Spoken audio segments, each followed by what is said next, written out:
మనకు ఈ 4వ మాట ధ్యానించటకు అవకాశం ఇచ్చినటువంటి రెవరెండ్ డాక్టర్ వి పెద్దపో శోభన్ గారికి నా వందనాలు. అదేవిధంగా సంఘ పెద్దలకు, సంఘ సభ్యులకు నా శుభ శుక్రవారము శుభములు తెలుపుకొచ్చున్నాను. ఈరోజు మన కొరకు ఏర్పాటు చేయబడిన వాక్యాన్ని మరొకసారి చదువుకున్నాము. మత్తయి సువార్త 27వ అధ్యాయం 46వ వచనం. ఇంచుమించు 3 గంటలప్పుడు యేసు ఏలి ఏలి లామా సబక్తాని అని బిగ్గరగా కేక వేసెను. ఆ మాటకు నా దేవా నన్నెందుకు చేయవేక్షితువని అర్థం. చిన్నగా ప్రార్థన చేసుకుందాము. మహాపరిశుద్ధుడు దేవానికి వందనాలు, స్తోత్రాలు, స్తుతులు తండ్రి. దేవా తండ్రి, ఇట్టి విధంగా దేవా నన్ను ఇక్కడ ఏర్పరిచిన విధానాన్ని బట్టి నీకు వందనాలు తండ్రి. దేవా నీ 4వ మాటను ధ్యానించుండగా దేవా నాకు సహాయం దయచేయండి తండ్రి. దానిలోని అర్థాలను మేము తెలుసుకుని దేవా మా జీవితానికి అవలంబించుకోవడానికి దేవా మాకు సహాయం దయచేయండి. విని వారికేసే వారుగా కాకుండా తండ్రి, విని దాన్ని గ్రహించి దాన్ని ఆచరణలో పెట్టేవారుగా దేవా మాకు సహాయం దయచేయమని ఇచ్చిన ప్రార్థన నీ పాదాల చెంత అడిగి వేడుకుని ప్రార్థించున్నామా తండ్రి. ఆమేన్. మనం ఏదైనా విషయాన్ని తెలుసుకోవాలి అంటే మనం డైరెక్ట్ గా ఒక స్టోరీ చదువుతున్నా, ఒక విషయం గురించి తెలుసుకోవాలనుకున్నా డైరెక్ట్ గా ఏం జరిగింది అనేది తెలుసుకోం. కానీ ప్రతి దానికి ముందు వెనకాల ఏముంది అని చెప్పేసి ఖచ్చితంగా మనం తెలుసుకోవడానికి చాలా ఇంట్రెస్ట్ చూపిస్తూ ఉంటాం. ఏదైనా ఒక బుక్ చదివినా, ఏదైనా ఒక విషయాన్ని తెలుసుకుంటున్నా కానీ మనం ప్రతిదానికి కూడా పాస్ట్, ప్రెసెంట్ అండ్ ఫ్యూచర్ ఖచ్చితంగా తెలుసుకోవాలి. అప్పుడే మనం దాన్ని అన్ని కోణాల్లోనూ మనం దాని గురించి తెలుసుకోగలుగుతాం. ఇక్కడ పాస్ట్ అంటే అసలు ఏం జరిగింది, ప్రెసెంట్ అంటే ఏం జరుగుతుంది, ఫ్యూచర్ అంటే దాని వల్ల వచ్చే consequences either good or bad ఏంటి అన్న విషయాన్ని మనం ఈ 4వ మాట ద్వారా తెలుసుకోవాలి. సింపుల్ గా ఇక్కడ మనం ఏది లామా సబక్తా అంటే అప్పుడే ఉంది మీనింగ్. దేవా నన్నెందుకు చేయి విడిచితివి అని. మనం ఇది నార్మల్ గా చదివితే ఎప్పుడు కూడా మనకి ఎలా కనిపిస్తుంది అంటే మనం ఎస్ ప్రభు వారు తండ్రిని క్వశ్చన్ చేస్తున్నట్టు అనిపిస్తుంది. ఒక కైండ్ ఆఫ్ నిస్సహాయతతో ఏంటి దేవా నన్ను ఎలా చేసి మనం ఎప్పుడు అడుగుతూ ఉంటాం కదా. మనకి ఏదైనా ఒక విషయంలో ఏదైనా జరగకపోతే ఖచ్చితంగా ఎందుకు ఇలా చేస్తాము, ఏంటిలా అయింది నా పరిస్థితి అని చెప్పేసి మనం ఎలా అయితే దేవుడిని నిందిస్తామో ఈ పదం కూడా మనకి అలాగే కనిపిస్తూ ఉంటుంది. కానీ ఇది మాట పలకడానికి గల కారణాలు, ఈ మాట పలకట్లో ఉన్న అర్థాన్ని, తర్వాత దీనికి వచ్చిన ఆన్సర్ ని మనం తెలుసుకుంటే దీని యొక్క కాంటెక్స్ట్ అనేది మనకి వేరుగా కనిపిస్తుంది. యాక్చువల్లీ ఫోర్త్ వర్డ్ ని ద టఫెస్ట్ వర్డ్ చాలా మర్మయుక్తమైన వర్డ్ గా చెప్తూ ఉంటారు. ఎందుకు అంటే ఈ మాట పలకడానికి ముందు అసలు ఏం జరిగిందో మనం తెలుసుకుందాం. మత్తయి సువార్త 27వ అధ్యాయం 45వ వచనం. మధ్యాహ్నం మొదలుకొని 3 గంటల వరకు ఆ దేశమంతటను చీకటి కమ్మెను. ఏమైంది? మధ్యాహ్నం మొదలుకొని 3 గంటల వరకు కూడా దగ్గరగా 3 to 4 అవర్స్ పాటు చీకటి కమ్ముకుంది. అక్కడ ఉన్న వారిలో ఒక్కరైనా సరే అసలు మిట్ట మధ్యాహ్నం చీకటి రావడం ఏంటి అని చెప్పేసి ఎవరైనా ఆలోచించగలిగారా? యూజువల్ గా పగలు ఇంత ఎండ ఉన్నప్పుడు ఎప్పుడూ చీకటి వస్తుంది. ఎక్లిప్స్ టైంలో, సూర్యగ్రహణం ఆ టైంలో వస్తుంది. అది కూడా చాలా ఫ్యూ మినిట్స్, హార్డ్లీ ఒక 7 minutes, మోస్ట్లీ ఒక 10 minutes పాటు. కానీ ఇన్ని గంటల పాటు చీకటి రావడానికి గల కారణం ఏంటి అని అప్పుడున్న వారిలో ఎవరైనా సరే ఆలోచించగలిగారా? లేదు. ఆలోచించకుండా వారు ఏం చేశారు? మార్కు సువార్త 15:35లో ఇదిగో ఏలియాని పిలుచుచున్నాడు అని, మార్కు సువార్త 15:36లో ఏలియా విని దింపవచ్చునేమో చూతుమనను. అంతేకాకుండా మత్తయి సువార్త 27:40లో కూడా ఏమని రాయబడింది? 27:40 దేవాలయం పడగొట్టి 3 దినములలో కట్టువాడా నిన్ను నీవే రక్షించుకో అని చెప్పేసి ఇక్కడ వాళ్ళందరూ హేళన చేస్తున్నారు. అసలు వాళ్ళు ఆలోచించాల్సిన విషయం ఏంటి? మిట్ట మధ్యాహ్నం ఎందుకు చీకటి వచ్చింది అని. కానీ ఆ విషయాలన్నింటినీ పక్కన పెట్టేసి వాళ్ళు ఏమంటున్నారు? నిన్ను రక్షించుకో, ఏలియాని పిలుస్తున్నాడు, ఏలియా వచ్చి ఇతన్ని రక్షిస్తాడేమో చూద్దాము అని చెప్పేసి ఒకరినొకరు యేసు ప్రభువాన్ని హేళన చేస్తున్నారు. అసలు ఈ చీకటికి గల కారణం ఏంటి? చీకటిలో ఉన్న అర్థం ఏంటి? ఆ చీకటికి కారణం ఒక ప్రాఫెసీ, లేఖనాల నెరవేర్పు కోసం ఆ చీకటి అనేది ఒక సింబాలిక్ గా కనిపిస్తుంది. రెండవదిగా ఆ చీకటి అనేది ఒక సూచనగా కనిపిస్తుంది. ఆమోసు 8:9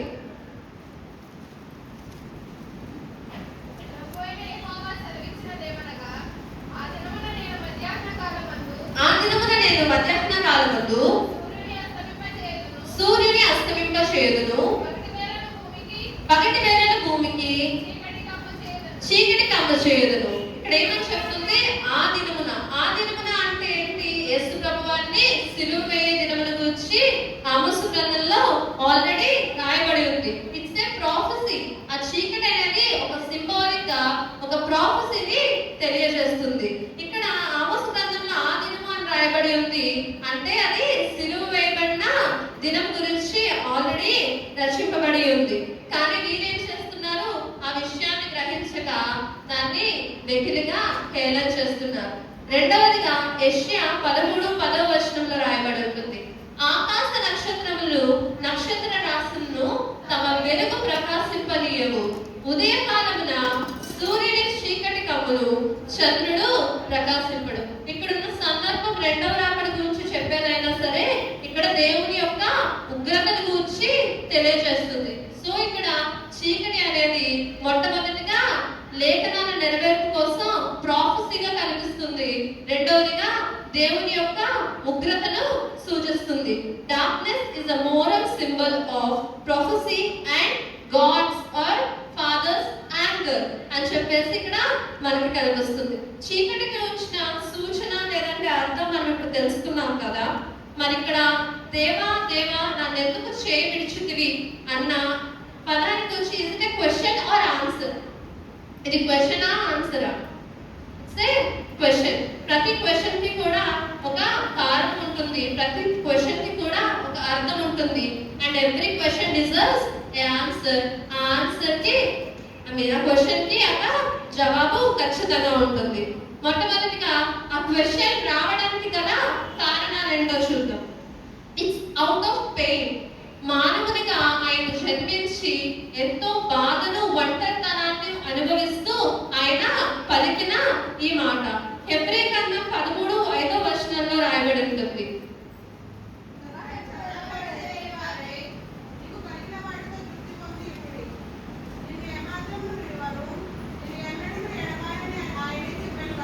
నిన్ను ఏమాత్రమునో విడువను, ఎన్నడూ విడివాయనని చెప్పేసి దేవుడు ఇక్కడ సెలవిస్తున్నాడు. కానీ యేసు ప్రభువు ఎందుకు అంత ఒంటరితనాన్ని అనుభవించాడు అని తెలీదా?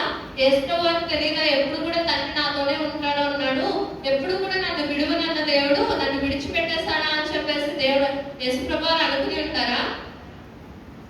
మత్తయి సువార్త 26:52 రాయబడి ఉంటారు, నేను వేడుకొట్టి ఎడల 12 సేనల ఎక్కువ మంది దేవదూతలను నాకు పంపించడా అని. ఇక్కడ యేసు ప్రభువాన్ని సాతాను 40 రోజుల పాటు చాలా చిత్రహింసలు పెడుతుంది, చాలా శోధిస్తుంది. అయినా సరే యేసు ప్రభువు ఎంత స్ట్రాంగ్ గా ఉంటారు అంటే, నేను ఒక్కసారి ప్రేయర్ చేశాను అంటే, ప్రార్థన చేశాను, దేవుణ్ణి వేడుకున్నాను అంటే ఖచ్చితంగా నా కోసం 12 సేనల కన్నా ఎక్కువ దేవదూతలు వచ్చి నన్ను రక్షించగలుగుతాయి. కానీ లేఖనాలు నెరవేరడం కోసం నేను ఇంకనూ దీన్ని భరిస్తున్నాను అని చెప్పేసి చెప్తారు. కానీ అంతటి కాన్ఫిడెన్స్, అంతటి స్ట్రాంగ్నెస్ ఉన్న యేసు ప్రభువు ఎందుకు ఈ సందర్భంలో ఎందుకు నాకు చేయించావు అని చెప్పేసి క్వశ్చన్ చేయాల్సి వచ్చింది. Is it about gods? తండ్రి మాట తప్పాడా? నిన్నెప్పుడు విడవను ఎడబాయను అన్న దేవుడు మాట తప్పినట్ట? లేకపోతే ఇక్కడ యేసు ప్రభువుకి ఉన్న అంత విశ్వాసము ఆయన ఈ రోజు కోల్పోయినట్ట? ఆన్సర్ అనేది నేను లాస్ట్ లో చెప్తాను. మొట్టమొదటిగా మనం మాట్లాడుతుంది ఇట్స్ అవుట్ ఆఫ్ పెయిన్. రెండవదిగా కీర్తనలు 22:1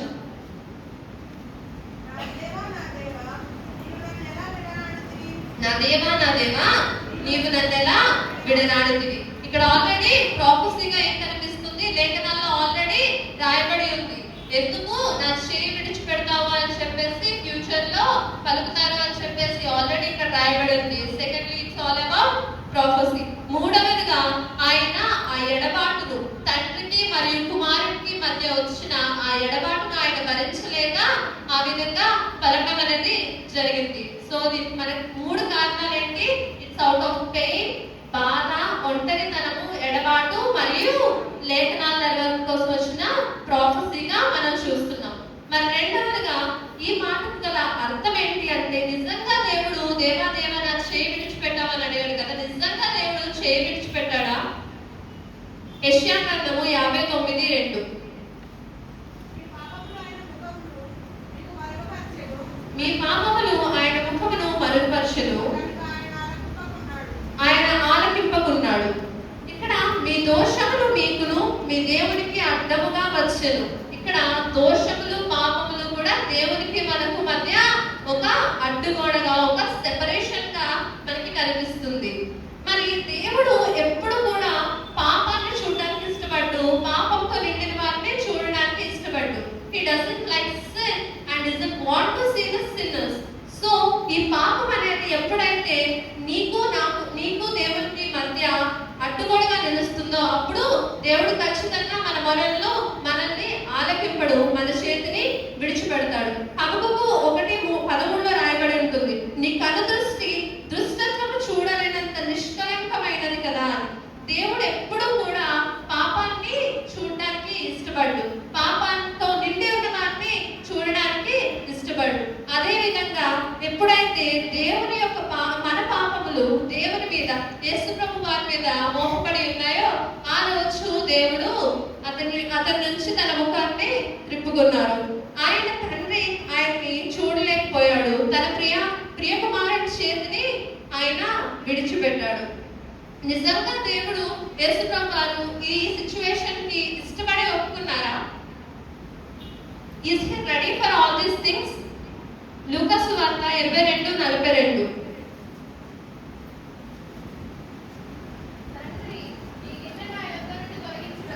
తండ్రి ఈ గిన్నె నా యొద్ద నుండి తొలగించుము, నీ చిత్తమైతే తొలగించుము, అయినను నా ఇష్టము కాదు, నీ చిత్తమే సిద్ధించును గాక అని ప్రార్థించను.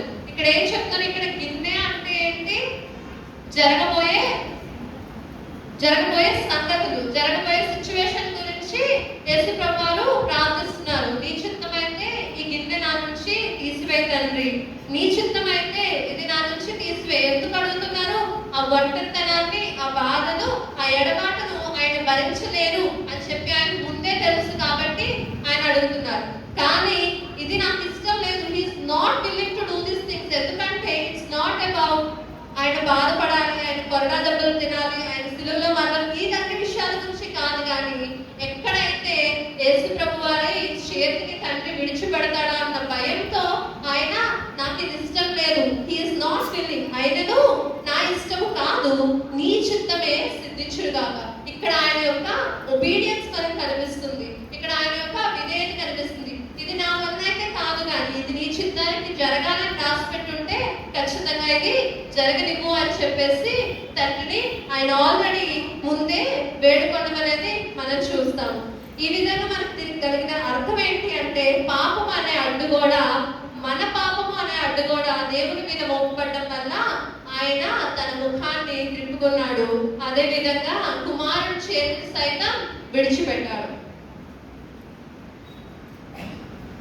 ప్రతి ప్రశ్నకు కూడా ఒక జవాబు ఖచ్చితంగా ఉంటుంది. ఈ విడిచిపెట్టడానికి గల కారణం ఏంటి అంటే, యోహాను సువార్త 3:16 రాయబడి ఉంటుంది, దేవుడు లోకమును ఎంతో ప్రేమించాడు.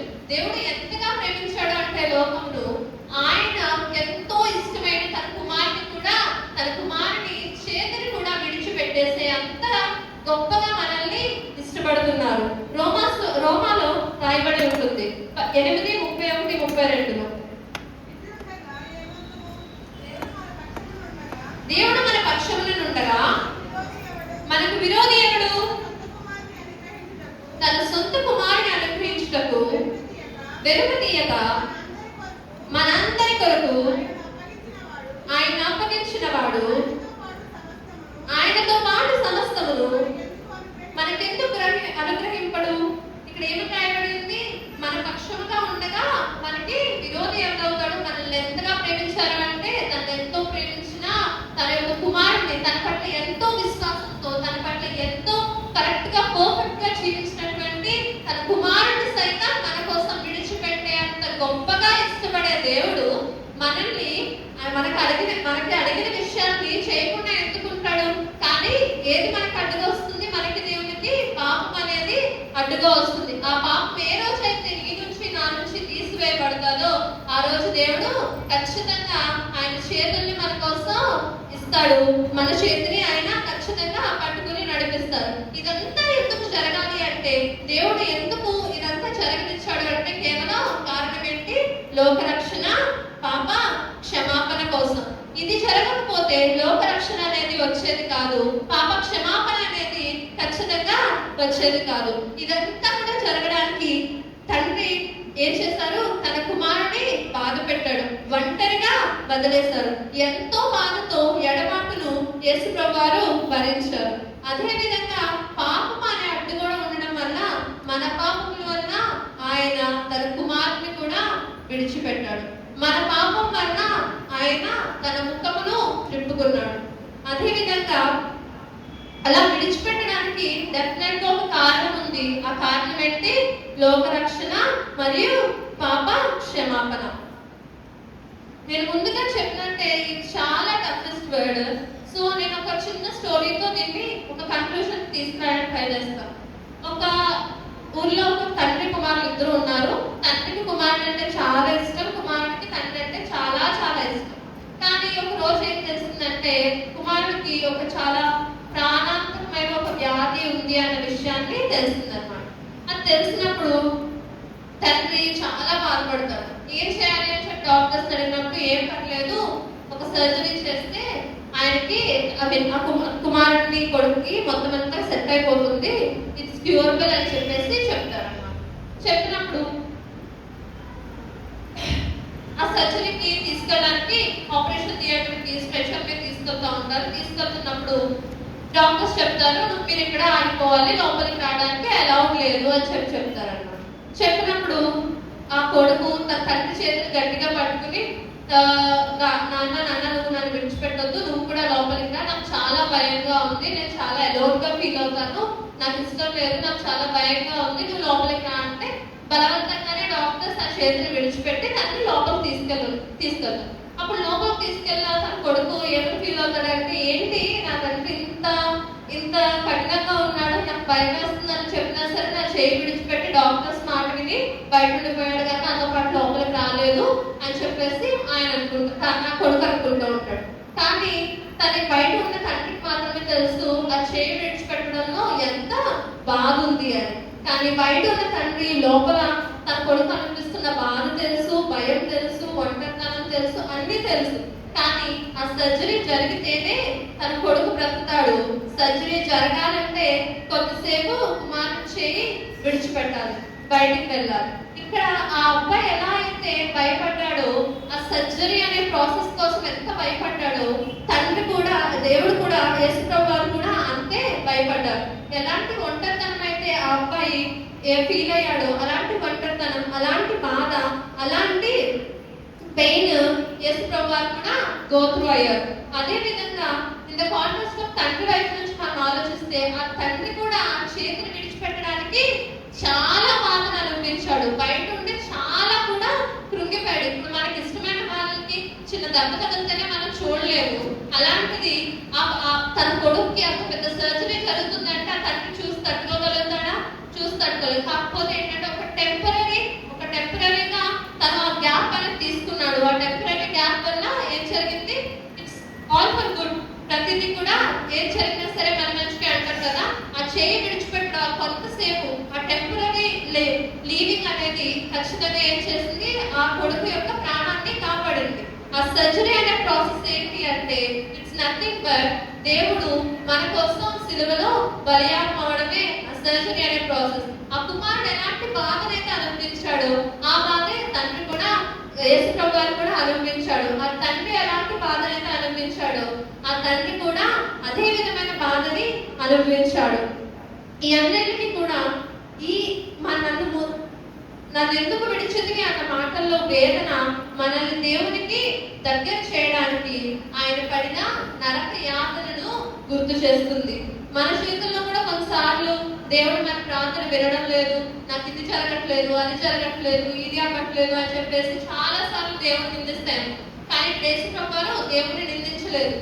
He knows everything. ప్రతిదీ జరిగింది, ప్రతిదీ తెలుసు, జరగబోతున్న ప్రతిదీ కూడా తెలుసు. కానీ ఈ మాటలు పలుకుట ద్వారా మనము ఆయన్ని ఎంత డీప్ గా అర్థం చేసుకుంటామన్న విధానాన్ని మనకు అలవాటు చేయడానికి మాత్రమే దేవుడు ఈ మాటలు పలికాడు. కానీ మన వలే అవిశ్వాసులుగా, మన వలే చిన్న విషయానికి మనం ఎలా అయితే తప్పిపోతామో ఆ విధంగా తప్పిపోయి దేవుడు ఈ మాటను మాట్లాడలేదు.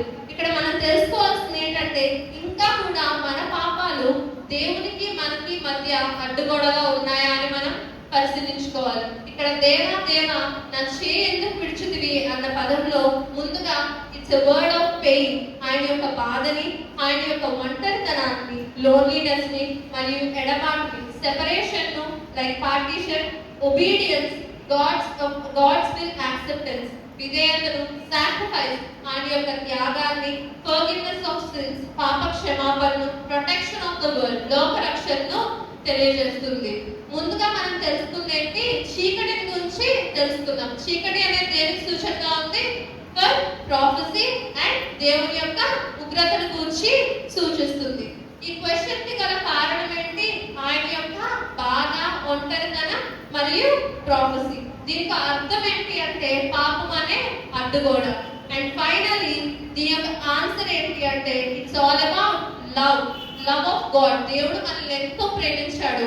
ఎంత ప్రేమించాడు అంటే ఆయన యొక్క కుమారుణ్ణి సాక్రిఫైస్ చేసే అంతగా, ఆ సాక్రిఫైస్ ద్వారా లోక రక్షణ, పాప క్షమాపణ, సాల్వేషన్, ఫర్గివ్నెస్ అండ్ ప్రొటెక్షన్ మనకి వచ్చేలాగా దేవుడు మనకి సహాయం చేశాడు. ఈ చిన్న వాక్యం దేవుడు దీవించుగాక. The